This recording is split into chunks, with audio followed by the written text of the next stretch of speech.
Congratulations on winning. Could you give us one last piece of fatherly advice for Casey? Casey?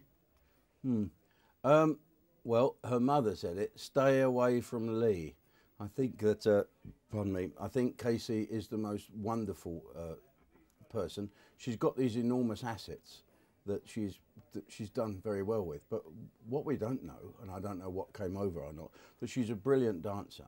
And when I was doing when we had our board moments, we were doing improvisation with her, and she can do great comedy. She's a great comedy actress. And if I was her father, I'd say, you get yourself a nice, good agent, speak to that Jim Davidson who'll find one for you, and get yourself into some really good comedy roles. Because comedy is not just for old farts like me, it's for everybody.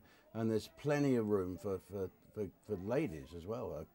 Funny is funny, and she's brilliant. Her timing is brilliant. And how about Dappy?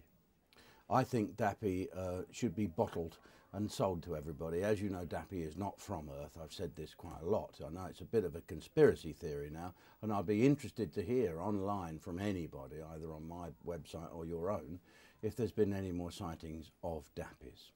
Because he's a one-off. He is the most honest man that I know, and he's honest about his undoings. He's honest about his failures, and he wants to do well, and he wants to entertain, and he wants to make people happy.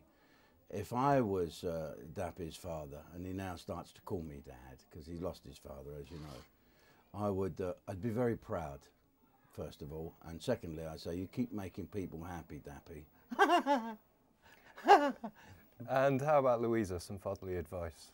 I've given fatherly advice to Louisa, is to drop your guard and show us who you really are.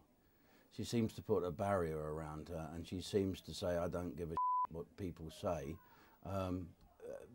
because she thinks they might say it. Once that barrier goes away, there is a different Louisa, and some people can say, well, just leave her as she is. She really doesn't care what people think about her, but I think she does care what people think about her.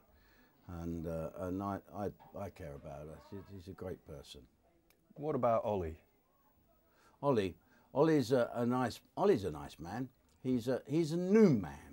He can sit and talk to all those girls and put the same makeup on and do all that stuff, and yet can come out and sit with us and tell the most awful, appalling, filthy, dirty jokes and have a fag, and I like him. And it does make you think, in a surreal moment, that's because the girls love him and the men love him as well. Is this the way forward? I don't know. And how about Sam? Any advice for her? Sam has really suffered during the series because she came out in these awful Katies on her boat. That's a boil on the face. And she had a bit of a virus. And she was a bit below par. But she is a classy girl and a fabulous actress. Again, we did some improvisation, and she was superb. My advice to her would be, keep on doing what you're doing, and get on stage. Get some proper acting with respect to what she does under your belt, and I think the audiences will really warm to her, because that is a classy, clever lady. And just quickly, if we've got a little bit of time, how about Lee and Jasmine as a couple? Some fatherly advice for them. Yeah, Lee and Jasmine as a couple, well, first of all, Lee, like myself, is a Charlton Athletic supporter. They're not doing very well as I come out and glanced at the newspaper today. It's because I've been away, but I'll be back and we need his help, so he's got to explain to American what football is all about. Probably Charlton is not the best place to go, but at least he'll take her to somewhere where there's a team that people genuinely love. Brilliant. Thanks, Jim. You're welcome.